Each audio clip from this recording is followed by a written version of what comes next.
Ava si mataupu o te mana o e whamanino a ele I whaasolo o tātou ngā luenga le nei aso. Pa ia mal mamalu o tātou autu stala. O le tātou vata puia ma le tātou vana nofo. O le mea pito e sili le nā o na tau alunga e lo tangata.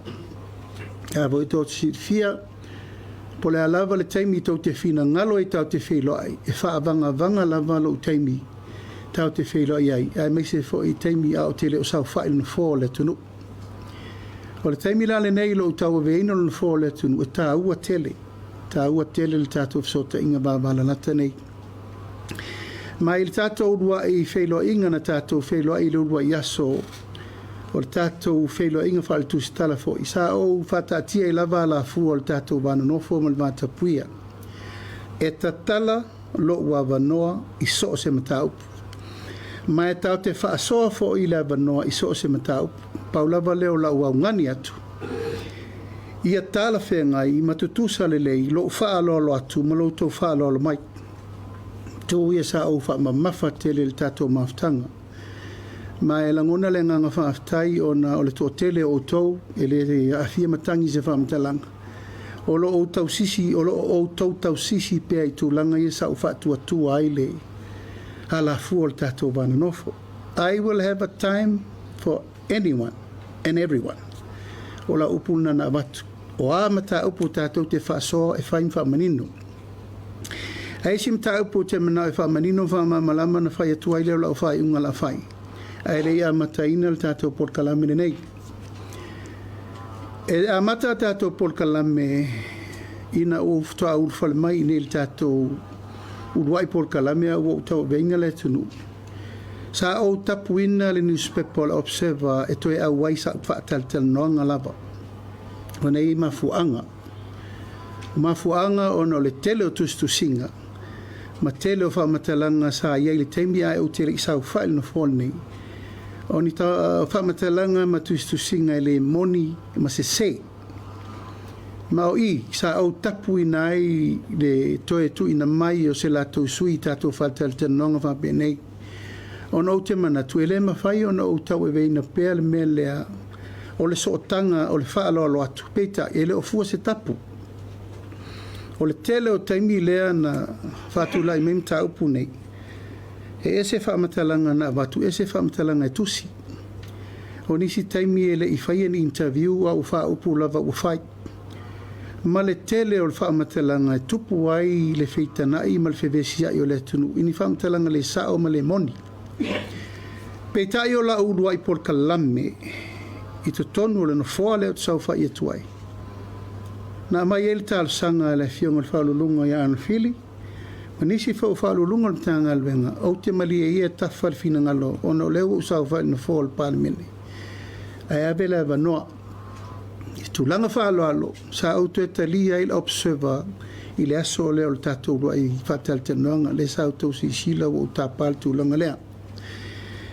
Peitai o le iwa le neo vai aso talu na tūla I whainga malo. Balu vai aso talu na uwhafo. Na o mai tau wai na mai ai le tūlanga e selo u whano no tele. Ia te au nero taitai o le malo. Ona wale tasi, wale lua, wale tolu, wale wha o tele.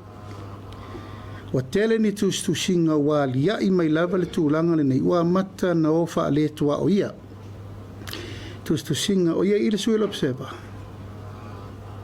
Paftai lo fio mai o la le a fia matangi se whamtalanga o nei te le awai mai oe I se whatalten longa tasi mai o oe o lo whai masui le asoli nei. Peitai, ua tele mata upu o ngonga, ua tūlai mai e atangia I lava, e pei o whatalonga I vai le tātou vana nofo mal vata puia. Ua utou le manatu fo I lava in tūlanga e te tau wai ona whasa o saatus tu singa. I le meta oto I le angatonu le tala moni ma le tala se ma le tala milo. Ma ua o ta pena le tusi alo ia e mese fo I le whamtalanga tu inatu mo le sirifia le atunu. Ulau wha iunga o lea ua o tau nuu iai. Hei me te tele na o mai tau mai fafo ma o vai mai iai. Te tasi o mta upu o se whamtalanga se a fia I whaururunga o a o mtanga lea. A pe u whaini fo ntanga i le tūlanga e awhiai lo ua waifafo o mea uma whapena peita. Tūlai mai le fionga e ana whirin whaasao. E le ai se whonutanga whapea tasi na whaia. Manisi o le mau tala whaalumaluma. O ata ma mea uma e sila ai le lalo langi atoa. O le whea ngai au nei o le taitai e le atunu uma maftianga o le tino ma mea. Ia au autou wanga i lava e whaid whaalumaluma ia ma le tūlanga le sira ma walalo le taitai o le atunu.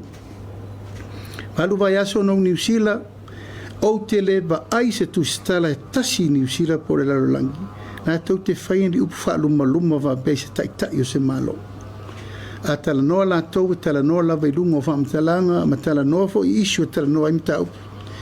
Au se tūlanga whapeo se whesilingia o se mea ieise tamali i anga po se whaalolongia i tūlanga taualoa. Ia o le tūlanga pito i sili le nano u whaanoa noa telei. Au te tā ofi sa moa malau mai mai o tātou o le tunu ua tumu le ava ma le whaaloalo ma le vātapuia. Tausi e le vāna nofo. Tausi fo le vātapuia. Tausi le vā whaaloaloa ma tausi le vā e mau al whaalofaninga o le tunu. Peita, o manatu ma o vai wa le fua se tap sa au tatala ina le vano mua a le o mai tau atu o le ai lava no sa wala malo manatu e atonu se taulu aulu ia to ainu le lei e peita e se fulu minuti e talu no taunu ilo fale fa taunu mai ia e to e so sofa tu fo ile taunu spepa lava o atu ai te tonu atu i tonu lo fanua ua whaile whina unga mali leo leo. Wa unei o le teitai o le malo, ua awina atu sunga iri malu le malo, pui alo usaonga le mui teimi oma. Ia, sa tu ina atu ia iri malu le malo, e whatara no le tūlanga lo i awa nei te ena sesi. O mai nei le ofisa, o le whato asfuru minute talu no utaunu, o le tau whaile lotu, tau whaile loa imsia whanau. Palu vai aso talu no o esem le tunu. Peita, o vai atu whai whinaunga. Whinau ma leo le tūlanga i mana na o lava e o atu so sofa ulo mota. O lo ufale. E leo se public area. It's a private home. O i nei e whai umai mata upu tau le malo ma mata upu tala whea ngai tūlanga whapep. A o vai atu. Ua mata na whaaliu mata pu e ata. O i nā lana mafua i loa na langa atu ia. Lo wainga. E tau mwhai pui me len whawheo sofi tabale ma vese. Ia au vai atu fo le tustu singana, i utou whape mai. E tau tele i o atu i tonu lo ufanua.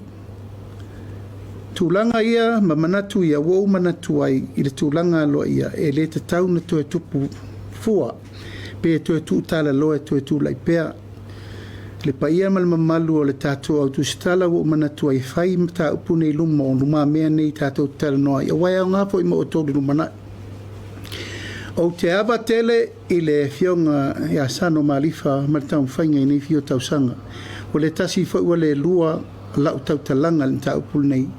Ono se tamari i sa te lelo na sao tau e me tau tustu singo le tunu. Peita, ua uvai, ua ese i lato o tau avel newspaper, o lato le loa le te leo le sao tau o le tūlanga o le whaafoifoina o tala o le tusi tala ua sa moa ma upwhai. O manatuai a mata atu i le so. O te le to etalia, le observer, tonu au whataltanonga umalava. Ma wau tā pena fo le pepa e aver ka peneta, o le amatanga lea. O le aver seino so tanga nei sa tato masani mai e langa e tau te le o i loa le vā.